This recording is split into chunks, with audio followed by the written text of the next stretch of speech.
This is your year to ring in the deals and ring in the keys to your brand new ride during our Ring in the Savings event at Capital Ford. Like a new 2025 Ford F-250 Super Duty with 0% APR for 60 months. Or a new 2025 Ford Bronco Sport. Just $495 a month lease for 36 months with no money down. This is your year, so drive into 2026 the right way during our Ring in the Savings event at Capital Ford in Santa Fe.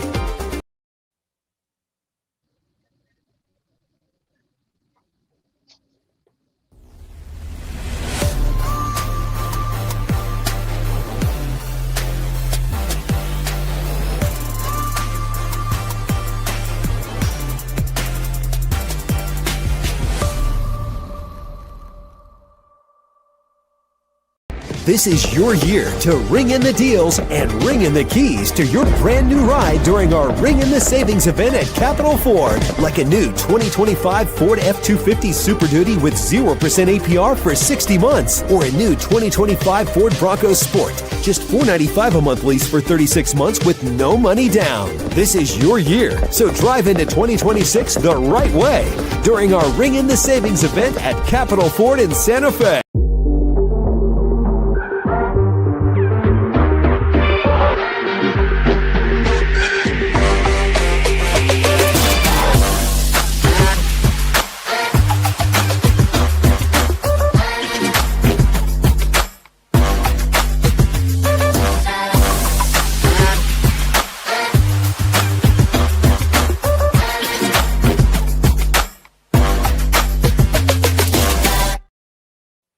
Good evening and welcome to the Pit Press Live. We're going to go over UNM's 87-64 win over Grand Canyon last night. And while we do that, let's introduce, it's a short panel tonight, but we're certainly glad to have him.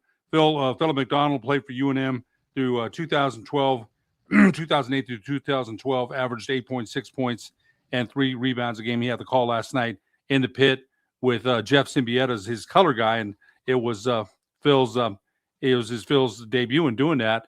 And Phil, we're so lucky to have you on. Thanks for joining us. Yeah, thank you for having me. You know, let's also we got producer Eric Moulton backstage, and he's turning all the dials and making sure everything's going the way it's supposed to. But you know, Philip, I thought I was in the studio at KKOB last night listening to you and Jeff. You guys did a phenomenal job. Tell us a little bit though. It was your debut. Your first time in doing that, and you mentioned that they kind of had asked, they had asked you to do it. Tell us a little bit about working with Jeff. Jeff's been doing it a long time. Is a great play-by-play guy.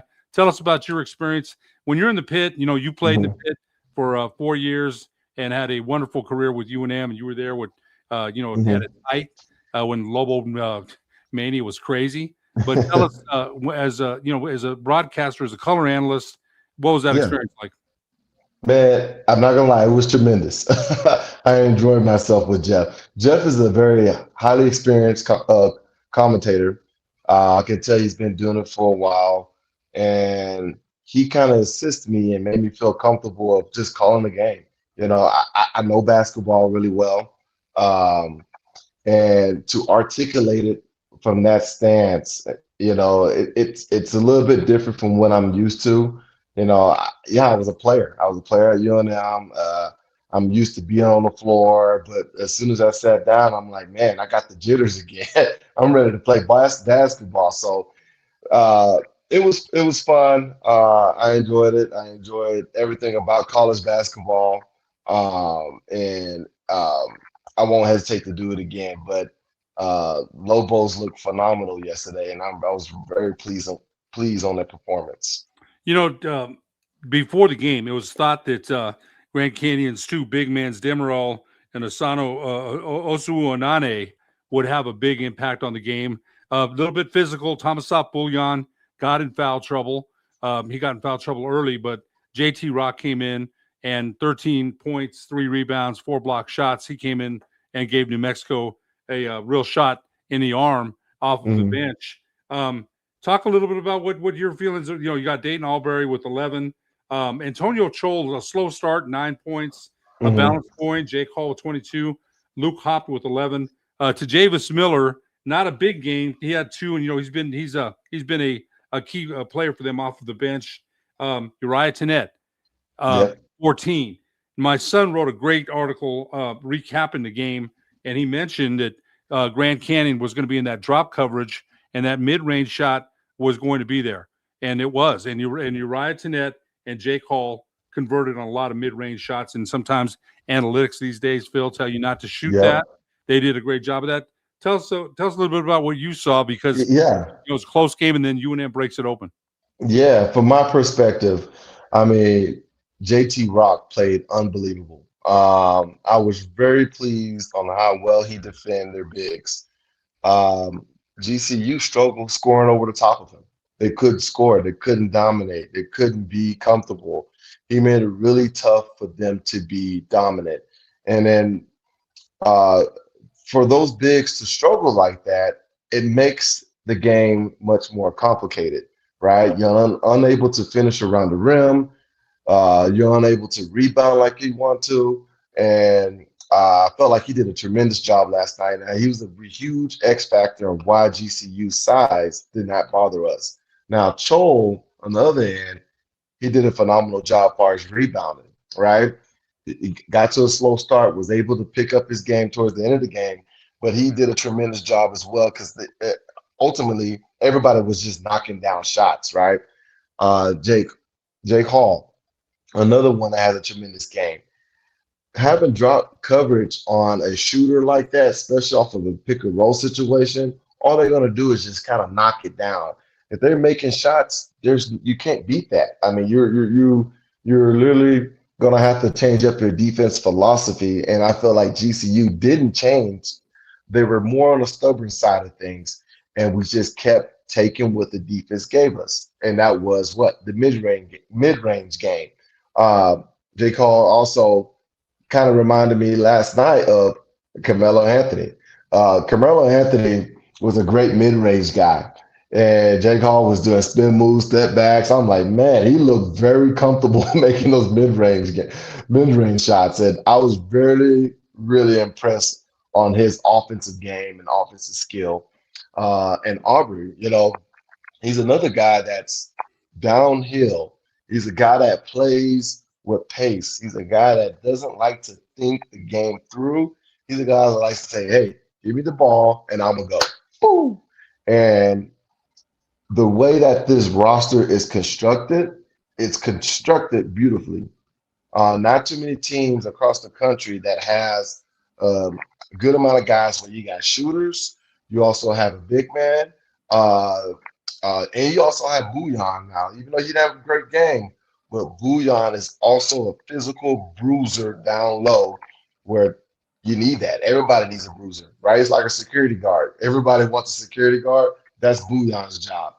And then plus you have shooters, right? You just have a good recipe for a good team. And they did a really good job defending it. New Mexico is, we mentioned, they've turned the whole roster over. Completely new roster, a new coach. Kenny Thomas even said the guy that sweeps the floor is new. So everything is new for UNM.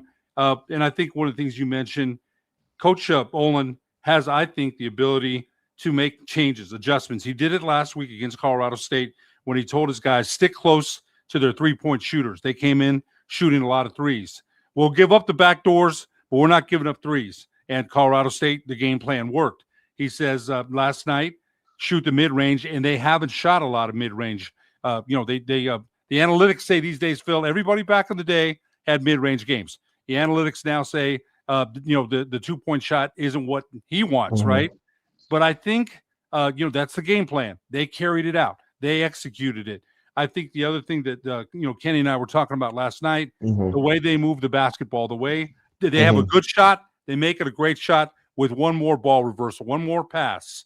And I think it's a team that's there's a commentary, took good threes, and the rebounding was phenomenal. I think they kicked the Lopes on the boards, 38-29. They kicked the Lopes on the boards. Now, if you got 7-1 and 6-8, if your coach Drew, who got ejected, we'll get to that in a minute. I'm thinking, to me, we got, you got Bouillon, who's a bull. He's a bull, man. He's strong. He's a freshman, but he's 23, and And, there's a big difference between an 18-year-old guy. In my opinion, the beast, Thomas Bouillon, needs to be more careful with the fouls. He's starting to form a regular pattern of foul trouble. That's from John Romero. And there's some truth to that. He's got to stay out of foul. He's got to be on the floor. But I think if you're Coach Drew and you saw the size advantage, but I thought New Mexico negated that. You mentioned a couple of things. They try to make it a physical game. When they went in the paint in the first half, New Mexico's getting banged a little bit, but they played through it. You mentioned Albury. They call him the downhill driver. I thought he did a great job of getting in the thicket, between all the tall trees and laying it off to rock on two power slams. Now all of a sudden you got a guy who's getting in, dunks and punching the air. And this guy barely played last year, and all of a sudden the confidence level is growing with each game. Yeah, he's you can tell he's an athletic freak, right? He's super athletic. And the past 2 years, we had a bunch of athletic freaks, right? If you think about it, all the way down to Jerome Ashburn and House. We had guys that can fly for days. But this is a completely different ball team that we're typically used to. I would say this. What we do well is defending, right? I think that's our best asset is defending. Now, when I say defending, I'm not necessarily saying turnovers. We're not a team that's going to be reaching in or making a bunch of steals. We're a team that's going to keep the guy in front of us. We want to make sure and make it tough for him to make a shot. And you can tell that Coach Olin, his philosophy is all about being disciplined on defense. That comes from disciplined defense. A lot of guys, they get handsy, they get antsy, right? Some guys got quick hands. So some guys are much quicker than others. But Olin understands the game at a different level. He understands his players are just not the house like we used to. They're not the previous players, right? There are players that who necessarily not as quick. Mary Aubrey has a skill. Tre'Davious Miller has a skill. But other than that, let's keep the guy in front of him. Now, you mentioned earlier that the mid-range game, we took advantage of it, right? It's kind of old school, right? But a lot of defenses, even across the country, do not like to defend the mid-range. Why? Because it takes more effort. They don't do it anymore. It's like a shotgun in football compared to being underneath the center. The game has changed where, hey, take the three, you get more points per possession, and you can accumulate points much faster. And defenses and coaches around the country, all the way down to high school, are saying, hey, our defensive philosophy changed to really cover the three-point line and not give up layups. But guess what? One of the best players that ever played basketball lived off of mid-range, right? And that's Michael Jordan. So, yes, the analytics is there, but at the end of the day, when you hit mid-range, and it tells you that guy can shoot and he's hot, and he stands up to the three-pointer and making shots, man, there's no stopping this guy. You're literally eating the defense alive when you can't stop a guy in mid-range or three-point or the long ball. That's frustrating as a defensive player. Jake Hall has back-to-back 20-point games for the second time this season to give him 2 of the 3 times that feat has ever been done by UNM freshmen since Kenny Thomas, 1995-1996. He tied a freshman record that was held by Spider Smith, Charles Smith, Phil Smith, and Kenny. And those, Kenny went to the pros. Spider went to the pros. Phil was drafted by the Detroit Pistons. So that's some pretty darn good company that he's in. Last night you mentioned, the mid-range. He's starting to back people in now. He's got a wonderful head and shoulder fake. He really does. He's not explosive. He's not going to yank at you at the rim. He's not that kind of player. But the footwork and the head and shoulder fake, and he shot a fadeaway last night in the post, started to back people down. Not as weak as you might think for an 18-year-old. A little bit stronger than you would think. He's going to get stronger, right? He's natural maturation, nutrition, weightlifting. But how you've seen ball around here for a long time, Phil. You played with some great teams with Steve Alford, man. Some great teams. How impressed have you been with this freshman, Jake Hall? I'm really impressed because he's poised. He's poised, and the game doesn't bother him. He doesn't get rattled that easy. As a shooter, and if you want to be a great shooter at a high level, you got to be mentally tough, right? Because your shots, you're not going to make every shot, but your form, your technique, and the way that you practice has been the same every single time. But you just got to be mentally tough. So I'm impressed with him, right? He'll have an off game, he'll have a great game. Um, but I can tell that he's not easily rattled as a player. And that's one of the first signs of maturity that I see out of him, and which is not common for a true freshman to come in and have that type of mature and that type of mentality. Now he's in great company, right? You say Phil Smith, Charles Smith, Kenny Thomas. Those are Lobo greats that passed through this building, right? Now the game has changed. There's more points, more scoring, more threes, more possessions of offense. So he should, his ability, he should be breaking a lot of records at UNM. The game has changed. The guys are shooting a lot more threes than they used to. There's no more, the giving the post feed and let the post. No, it's a shoot first, then post feed instead of post feed then shoot. Yeah. So the game is changing. That's going to be a big thing for the Lobos. And yeah, I mean he shot incredibly well last night. 58% New Mexico the second half. I think Grand Canyon held to 28%. Phil, your explanation about analytics and the way the game is played is amazing. It's amazing because I remember, back in the I'm old, man, so I remember when the NBA started shooting threes in 76. I think it was 77 around there when the merger happened. And I remember Red Auerbach, the Boston Celtics general manager, the great Red Auerbach, said, hey, if you're going to give three, he didn't like it. He didn't like it. And the NBA didn't really shoot a lot of them until later. Now they did their bombs away, right? Mm-hmm. So your explanation about the defense of the mid-range, they don't want to do that's okay. So even the defensive coverage has changed. Because back in the day when I watched the NBA, and this is, years ago, Havlicek, Robertson, West, everybody had mid-range. There's no three-point shots then. The ABA had actually started it, the old ABA with Dr. J and Gilmore and Dan Issel. They had started it. They brought it in. And then when the merger happened, they carried it over to the NBA. And then college, they didn't have the three-point shot, I believe, till 87. And then now you're saying it's bombs away, and people are saying, go ahead and let them have the mid-range. Yeah, of course. Yeah, because analytics it's part of the game now. It's not going away, right? It takes the thinking from a lot of these different situations at a high level. So yeah, it's shooting threes. It's knocking down threes. It's shooters are becoming more valuable than ever before. You're now seeing big men shooting threes, right? Look at JT Rowe. He pump faked at least 30 times last night. 30 times. He only took, correct me if I'm wrong, I think he only took 3 threes, but he made 2 of them or something like that. I could be wrong on that stat. Made 2 of 3. 2 of 3. 2 of 3, yeah, 2 of 3. 2 of 3. But he pump faked. And what did that do? It made the big man come out and say, I got to play defense. Big men don't want to play defense. They rarely want to leave the paint, right? They're not comfortable guarding. So what happens now, you bring your big up, you open up, now you're starting to open up that floor a little bit more. So that's what he did. Well, a lot of people didn't notice that he pump fakes every single time.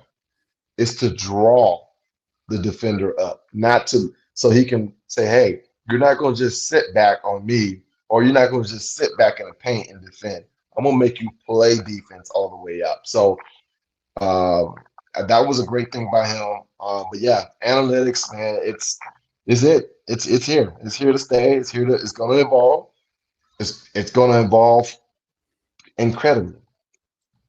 There's Rock's 4 blocks were not only a career high, but the most by Lobo in a game this season. And that's, we said this. Okay, this is a totally different team, Phil, than last year. Kenny and I talk about it all the time. Yeah, Donovan Dent, Nelly, high ball screen. Donnie's going to make a play rolling downhill, kick it out to the shooters, Washington, Almzil, Borovichinen, Milicevic, this is a totally different team, man. They don't rely just on one person, right? And they've got one of their key pieces, Chris Howell, still sideline. And like Luke hopped, Chris Howell doesn't venture out of his lane, man. They do what there's asked. If there's a drive, they take it. There's a 3, they take it. If there's a charge, they'll take it. If there's a 50-50 loose ball, they'll get it.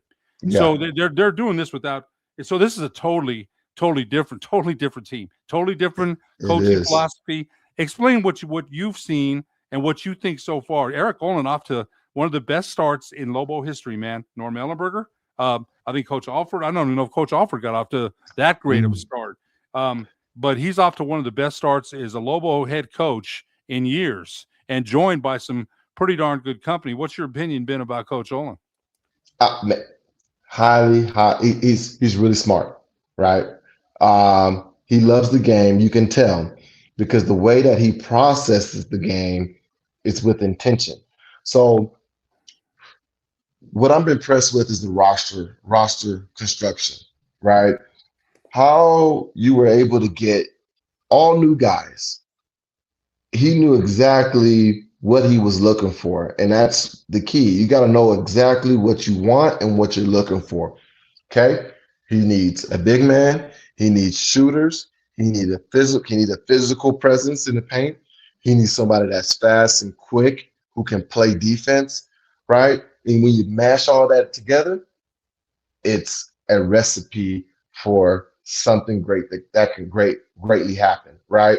So the NIL era that we're currently in, right? The focus, the pressure on these coaches are far greater than when I played, right? When I played, it was all about developing.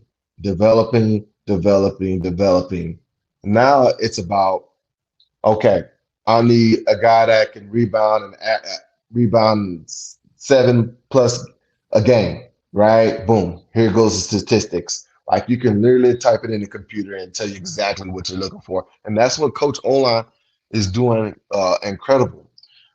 So I kind of, who's leading the charge right now? I mean, look at the college football playoffs. Look at Kirsten Natty. he was able to turn that a losing his football program around to their national championship, about to be playing soon, right? So what Olin is doing is saying, hey, I don't have to build from the bottom up anymore. Let me just find the guys that fit my system and my style. And I can pick and choose the right guy. Instead of back in the day, it's like, let me take Phil and let me make Phil into something greater than I believe I want him to be. They had a vision. No, the vision's here. This is what I need him to do. I brought you here to do this. That's the difference now. Incredible coach, doing a tremendous job. You're right. I think he is doing better than Alford. I will admit that because I think Alford started really turning around year 2, not in year 1. If I'm correct, right? Yeah, I think it's you're year right. 2. No, you are. Yeah, you're right. I thought about that. He had some leftovers from the previous coach, Yeah. and then he started recruiting you and recruited big out of Houston, big time, and really. But keep going. I'm sorry. Keep going. Yeah. So back in those times, like what Alfred was able to accomplish back in those days, right? It was about building a lot of connections. He did a really good job building connections, right? He built the connection in Texas, better specifically in Houston. He built the connection there. So you get the players alike, like me. You get the players that, hey, the local college, University of Houston, was an awful basketball team at the time with a really bad situation in the stadium, right? They had a completely different, but he recognized that and said, these guys are more likely to go to my school than the local college, right? Now, what Coach O is a completely different game. O has really he's the new modern coach. He hasn't been coaching since the 90s. Now. He's been coaching relatively pretty new. So it's all analytical. Once you understand that, it's like a computer device or anything. You know how to navigate it the best, you're gonna have an easy time working your phone. But the ones that don't, good luck. Well, you had great success at UCSD, obviously, and a great job hosting Lobos live last night with KT Ed. Love this team doesn't rely on just 1-2 Mhm. players. Obviously, we need some key guys to play well every night. We have a very deep bench, and that's from Justin Martinez. Thanks so much for that comment, Justin. I appreciate that. But Phil, look, man, you see things from a way deeper analytic thing, man. Okay, because you're right. When Coach Alford was here, Coach McKay, Coach Bliss, it's about development. I got you for 4. I need you to develop, Mhm. right? So you're on the fly now. You're on the fly Mhm. because you don't know when these dudes are leaving. You have no idea. Way different game. So Mhm. you have to give him a great, his Coach Olin, you mentioned roster construction is so important. I'm the voice down at Western New Mexico, and we're struggling with in the women's side. We're struggling. And, Mhm. I think roster construction, no criticism. I think they'll get better. But I look at it and I'm like, okay, maybe they could have Yeah. done a little better. I'm not the coach. He's going to do I think they'll win. On the men's side, the Western New Mexico off to their best start since 1994, and they hit a big on some dudes that hadn't played, in 2 years, and a couple of these dudes have turned out to be pretty darn good, man. So Mhm. it's about, like you said, in his first year, I don't think you could say enough about what you just said, man, about roster construction, development. It's he's a develop, he's like you said, a very Mhm. deep thinking guy as far as basketball X's and O's, man, and Mhm. probably one of the most deep thinkers that we've ever had here. I'll include Coach Alford there. I will. Coach Mhm. Alford was one of the greatest X and O players or X and O. They're finally starting to understand and run Olin's system. I don't Mhm. think they'd be executing at this level this early. Steve Singletary, Yeah. one of our great listeners. But that's the other thing, Phil. I think that's a good point. Did you think that they'd be executing? Because, it's a system. They're going to move the ball, pass the ball, read and react, right? And you've got to have players with a high basketball IQ to be able to do that. Did you think they'd be able to execute this well this early? You know, it's one of those things. I didn't know what to expect. I'm just like everyone else. I'm like, who's this guy? And what is? All I knew is, what, for example, Jake Hall. He was going from San Diego. He was going to San Diego, and now he ended up here, right? I had no idea. The thing that he's taking advantage of, right? A lot of people has to understand that this is actually a good thing for the Lobos in our tier level of basketball. Well, mid majors, you would say. The NIL era is pushing everything down, right? When I mean pushing everything down, I mean talent and everything down.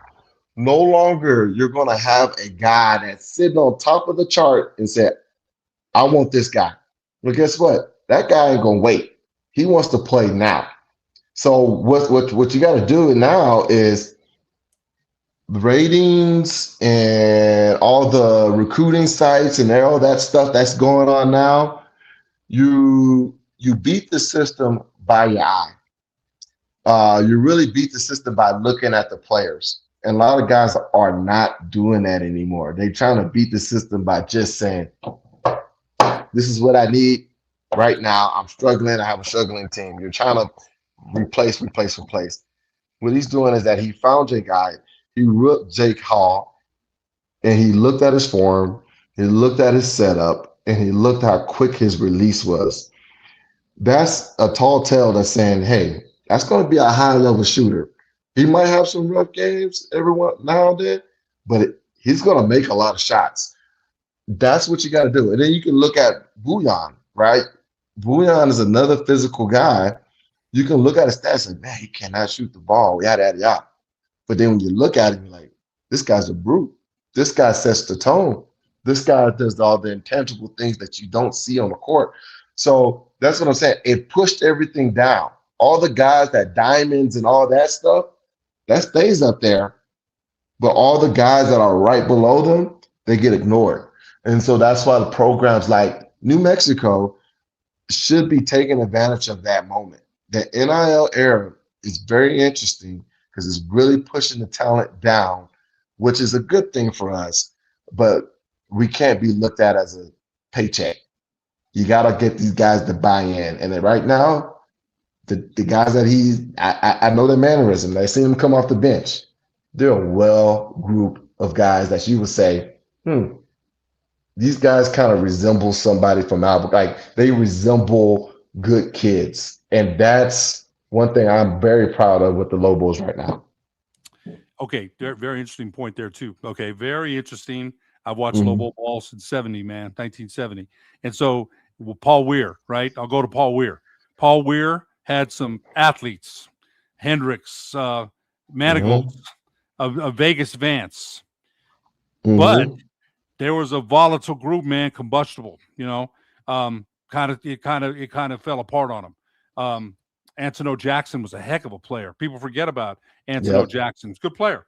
They made it to the WAC championship or Mountain West championship. I remember his first season. But then the next couple of years, it blew up on him. And Coach Weir was a good dude, man. It's a good guy, right? Really good guy.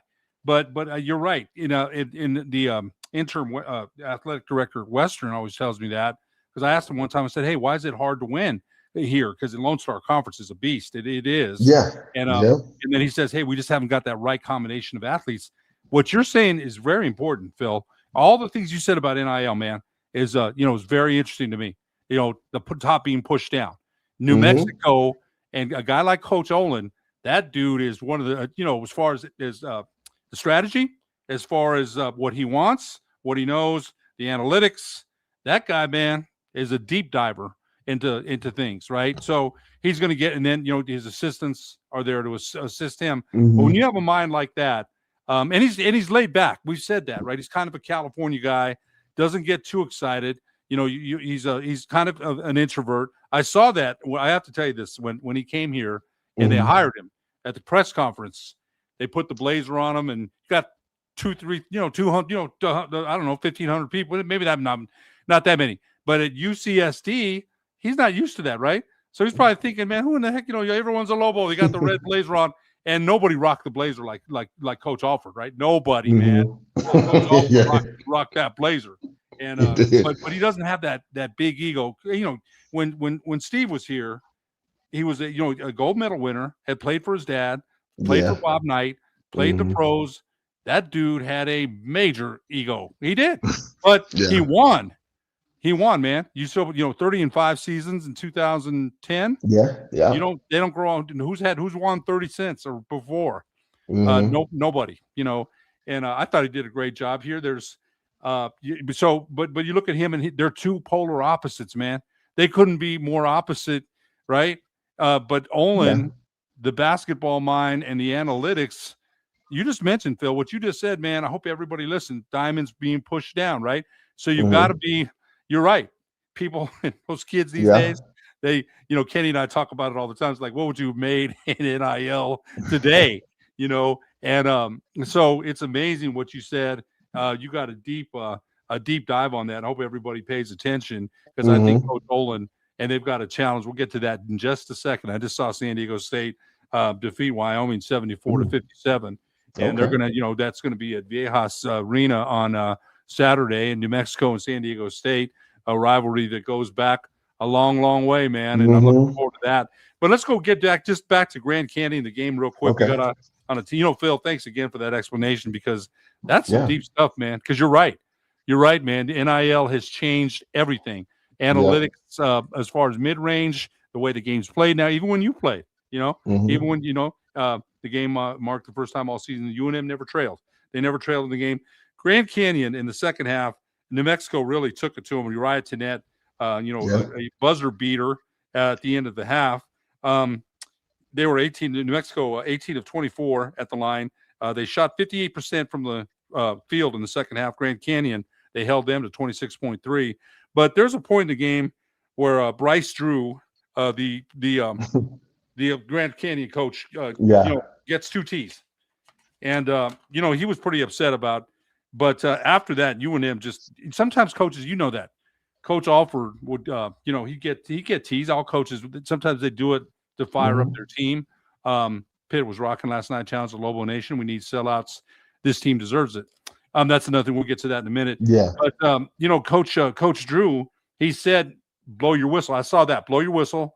And then one T. And then, boom, they gated him quick, man. They gated him quick. Sometimes teams – feed off that and respond. After that, man, New Mexico rolled downhill and never looked back. What was your opinion of the ejection? What happened after that? Well, yeah, being right there, I had a luxury of kind of seeing what he said, and that I was there. So when he was frustrated, he was talking to the ref right when the ref passed him by.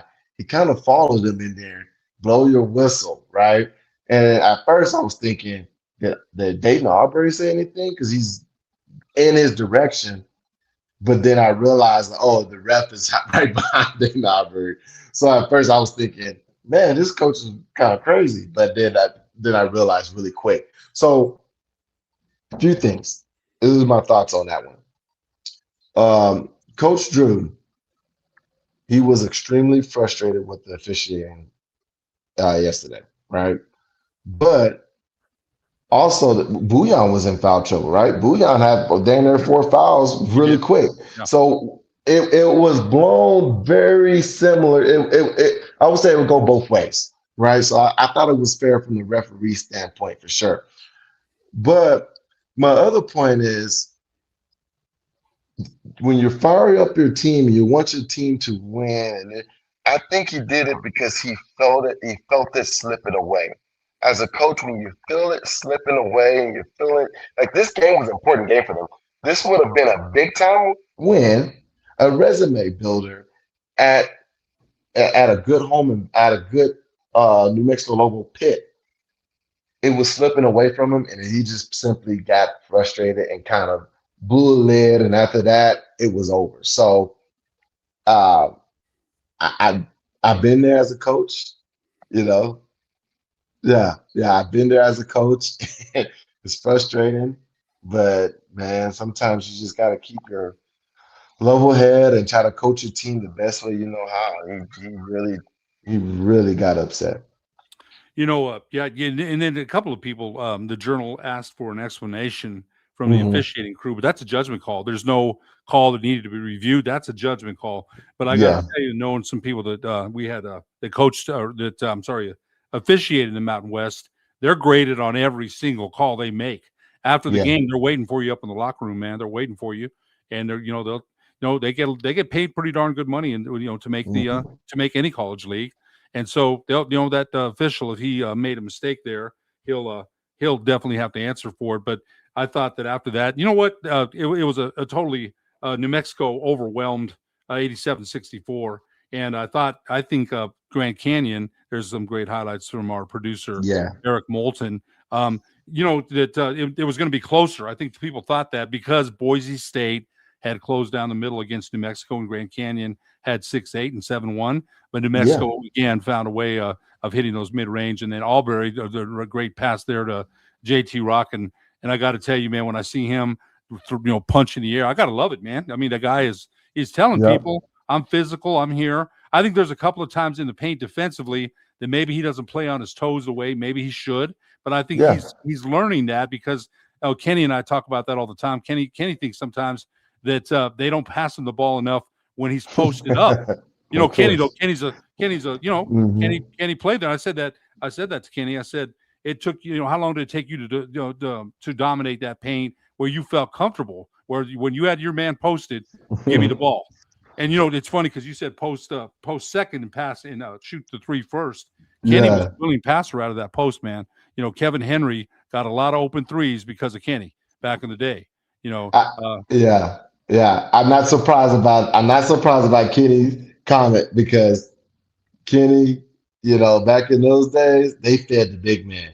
They ate really good. You know what? So, He did, and that drop step was lethal, um, man. It was mhm, lethal, and again though, out of a double team, a very willing passer, and he'd catch you right in the pocket, right in the shooting pocket. He'd catch you and for an easy three. Going forward, New Mexico on Saturday, and I don't know how much you've seen San Diego State. I just saw them a little bit tonight, and they're long. mhm, Lagoon Quath, yeah, Newman, B.J. Davis. Newman got hurt near the end of the game. But this is a very athletic and long team. Wyoming had a very hard time getting in the gaps. They had to shoot a lot of threes, and I think they were 8 of 30 the last time I looked at. They were 8 of 30 from three, and there's not a lot of second shots because they're so dang long. They run the yeah, floor well. You've seen San Diego State a little bit, and we'll probably do my son who writes previews, recaps. My son, I don't know how the heck he does it, man. He has a job too, so I don't know how he does it. But he writes he deep dives into these teams. It's going to be a challenge at Viejas on Saturday. What do you think of New Mexico going down there to play San Diego State? Yeah. Well, San Diego State is a very experienced ball club. From what I know, I mean, they're pretty easy to watch because they're always on national television playing against somebody big time, right? So this team is not going to be scared or intimidated by any means necessary. So this is a good challenge for the Lobos because San Diego State is probably a tournament team, NCAA tournament team. They could make it in the field, right? And they're well experienced. You got guys like Bird. You got tremendous guys there. And that coach, Brian Fetcher, he's really smart. He's another good high level coach that's been doing it a long, long time. So now the Lobos got to figure out the adjustments that they're going to make, right? They're going to make some adjustments at that Vios Arena. It's not going to be, you're not going to just stroll in and do what you want to do, right? He knows, for one, the mid-range game. We killed GCU on the mid-range game, right? He's going to make sure that he's tailored his defense to make sure that we're covering the mid-range game really well. So what are we going to do to counteract that? And I think Olin, he probably got something up his sleeve. I'm excited to see. But they are long. That's for one. All right. Are they going to face guard Jake Hall? When you start getting to these points of the season, part of the season, your players that are already proven by now who they are. They already told you who they are in the beginning of the season. Jake Hall is going to get face guarded, more than likely. And they're going to make him work on the defensive end. That's what teams typically do when they're facing a guy that's been scoring a lot of points, that's in the hot streak. They want to exert his energy. What is he like on the defensive end? That's going to be a challenge for him that he has to succeed in, because he will face that. These coaches, when you start playing them twice, they're going to know you that much better. And it's hard to beat them a third time. So Viejas Arena, San Diego, beautiful place. Their crowd is they're going to be ready for the Lobos, especially this time around, when this is probably the last time we go there before this whole break of the merger, which is sadly to see, which is frustrating, but it is what it is. I'm hoping for a win, and I think the Lobos can do it, but they really got to defend well. They got to rebound well and make sure they defend the three-point line against Bird, because once they get hot, it is hard to beat them, but they can do it. Wyoming didn't get San Diego State out of the tempo they wanted to play, so the elevation, which Coach Dutcher had mentioned, he's not going to play when they leave the league. They're not going to play teams at elevation anymore. So good commentary by Steve Singletary. We're going to ask you one more thing, but about Jake Hall. That I think San Diego State also has a kid, Compton, about 6'7", 6'8". So yeah, they have the ability to, like you said, face guard and do what you said. But if Coach Olin is already in the lab, man, he's already in the lab working on something, because yeah, I mean, that guy makes adjustments and changes probably better than any coach we've seen around here in a long time, other than Coach Alford, who him and Coach Neal together were dynamite. Coach Neal not so good by himself, but together those two were dynamite, man. Are dynamite. Nevada playing very well so far early in the season. And I can remember, Noodles would have the board in the huddle, and he would drop the defense or drop a good assistant coach, not a good head coach. But I want to ask you one thing about the Pit real quick. They're not selling out, man. They didn't sell out last night. I was surprised, because tickets, back in the day, Phil, when you played, man, I think you played one year with the mezzanine still being there, and then they remodeled. There was no problem getting fans in. And you've been around New Mexico basketball a long time, and I was just kind of surprised that a couple of comments we've had tonight have alluded to that about the Pit needs to sell out, and the Pit being a Pit, they need those Pit games. What's your opinion of that, real quick? What do you think? Of it not selling out so far, or as many times as we think? It is interesting to see that. I'm not gonna lie. When I was playing, I mean, I've rarely seen the pit not sold out. It was always electric. Even when the mezzanines were up, it was so loud in there, you couldn't hear for days. That's how loud it was. Um, Here's my opinion. I don't necessarily think it's a bad thing. I think it's our fans are not GCU fans. GCU fans are pretty new. They're pretty young. Our fans has been passed around, it's been generations. Well, we're diehard Lobo fans, thick and thin. But also, what comes with that is once you have a good football program as well, your basketball, I mean, look at Alabama, look at the big time football schools when they mix in with the basketball. Football sold out, basketball is not as it's a little bit slower. I believe it's going to kick up. So I'm not really worried about that. I know it will kick up, and I know all those guys will be there. I will be there to support them as much as possible. And, of course, I'm a big advocate for the Lobos. But I think this is a new thing for us. This is a very new thing to have an incredible football team. And I think they did have something to do with it in a good way. Just give us some time. That's what I said. Give us some time. Give them a little bit of time. Man. We just got through the holidays. Like I said, our fans, we got priorities. No, you're right. And I think Lobo fans talked to Phil Smith yesterday. He says if they keep winning, they'll come. And Phil knows that.